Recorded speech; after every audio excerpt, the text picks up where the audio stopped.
went up to New York to meet with an A&R. That meeting was a defining moment in my mindset of thinking about music and being a producer and an entrepreneur. Because during that meeting, he was leaving every couple minutes out of the meeting while I'm playing beats. He was eating during the meeting. His friends was coming in, interrupting us, and it was just a lack of respect there. Then halfway through the meeting, he said, cut my music off and let me play you this artist I'm working with.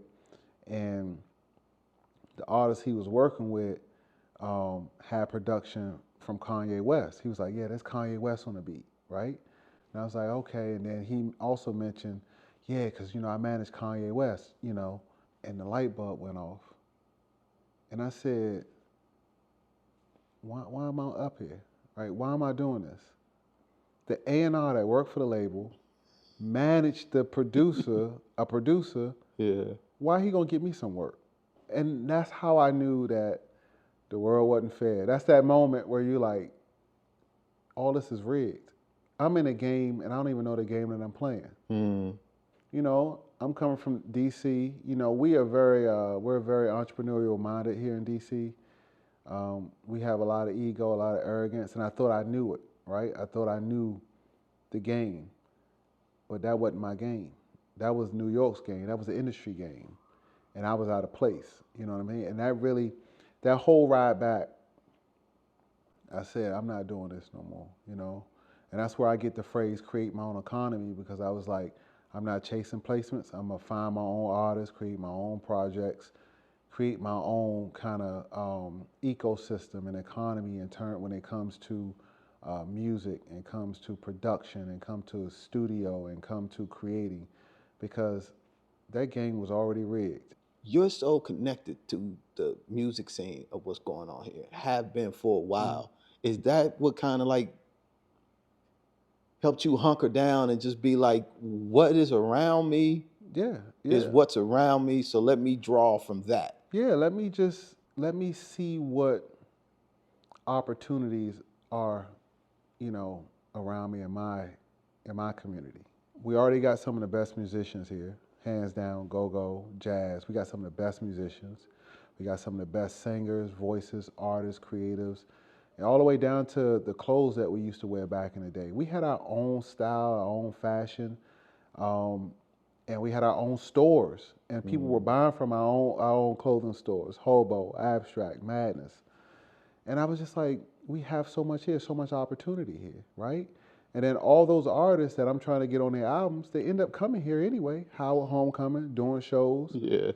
So it just made sense to try to cultivate, my piece of the pie here, my own thing here. But that defining moment, it really changed my life, because I just knew I felt disrespected, I felt less than, I felt, duped, I felt, lied to, I felt like I just felt out of place. And I said, I'll never want to have that feeling again. Did that feel like failure or just a misalignment of like understanding? It felt like failure to me because I couldn't see it.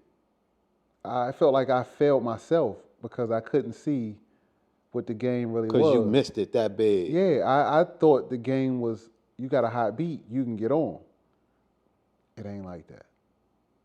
It ain't like that at all. So once you figured that out, and in the ride home, you heading back, obviously you could have packed up, but just like you said before, you ain't gave up since. How did your strategy shift?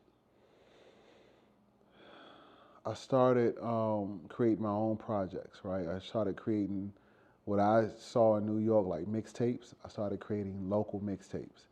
And I used to get a lot of the artists and the street labels, because we had like street labels back then, where we're talking about guys who were out in the street, they were recording music, pressing up their music on CD and selling it out the back of their cars, selling it at their shows, selling it. And so I just created a mixtape scene where I used to invite all those different street labels to my studio and record 1 or 2 tracks, produce 1 or 2 tracks, then put them all on a project, and then I would get the CD pressed up, get the artwork done, then I would wholesale it back to them.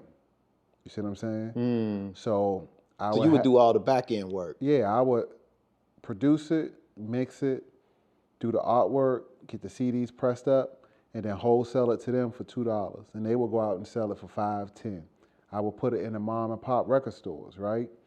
And I think one summer I did probably like 40 tapes. Like one summer, just 40 tapes where I'm getting independent labels together, getting on projects, pressing them up, going out, selling them, handing them out, putting them in Mad T's music box that was around at the time, putting them in different shoe stores, different spots, like wholesaling them. And when I tell you, man, and I used my old studio, like I had people line up in the hallway to record. It was that packed. It was so many people coming through, and that's how I started building my my notoriety in the community and in the area, because I was putting that work in. Is that when you met Wale through that process? I met Wale like in 2007, so this was before I met Wale.